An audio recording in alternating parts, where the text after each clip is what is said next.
Polda Sultra menggelar panen raya jagung serentak kuartal 1 tahun 2026 di Kota Kendari. Panen raya jagung ini menjadi program nasional yang digelar bersamaan di Indonesia. Panen raya jagung di Sulawesi Tenggara dipusatkan di Kelurahan Abeli Dalam, Kecamatan Puwatu, Kota Kendari.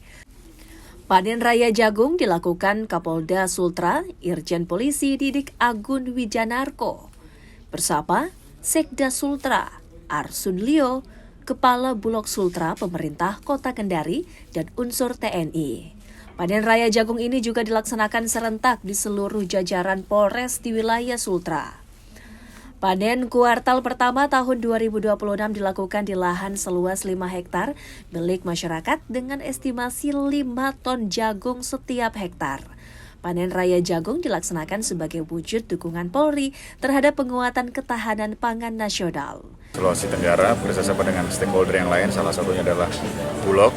Kita melaksanakan panen raya dalam rangka ketahanan pangan, khususnya jagung, di kuartal 4 tahun 2025. Jadi penanaman di akhir tahun 2025 dan di awal 2026 ini kita laksanakan panen, dan alhamdulillah hasil hari ini kita di lahan ini kurang lebih 5 hektar kita bisa panen di sini, dan berikut juga di Polres Jajaran. Selama di tahun 2025 kita dari Polda Sultra sudah bisa membuka lahan jagung kurang lebih 1.474 hektar dengan hasil kurang lebih 5.000 ton, dan ini sebagian sebanyak 1.000 sekian Pak. Ya, itu diserap langsung untuk pemenuhan di Bulog. Dan ke depan sesuai kebijakan dari Bapak Presiden kemarin dan pimpinan kita di Polri, dari Kapolri, menekankan untuk program ketahanan pangan ini yang kita lanjutkan di tahun 2026. Ketahanan pangan nasional bertumpu pada 3 komoditas utama, yakni beras, jagung, dan kedelai. Ketahanan pangan khususnya jagungnya, di target pemerintah itu secara bertahap. Ketahanan pangan itu mulai beras, jagung, kedelai. Kemudian beras kemarin sudah selesai tahun 2025. Tahun 2026 ini harapannya itu Pak Presiden adalah kita swasembada jagung.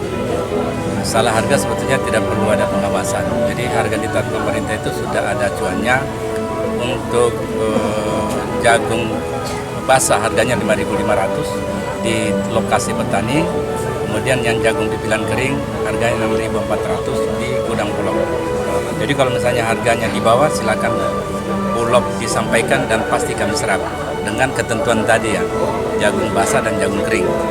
Nah, kemudian kalau harganya sudah di atas itu, saya kira ya kita tidak perlu lagi lakukan intervensi, karena tujuan ketahanan pangannya adalah bagaimana memberikan tambahan kesejahteraan kepada petani kita. Indonesia telah mencapai swasembada beras di tahun 2025 dan berharap ke depan dapat mewujudkan swasembada jagung. Silvian Sagia, Kompas TV Kendari, Sulawesi Tenggara.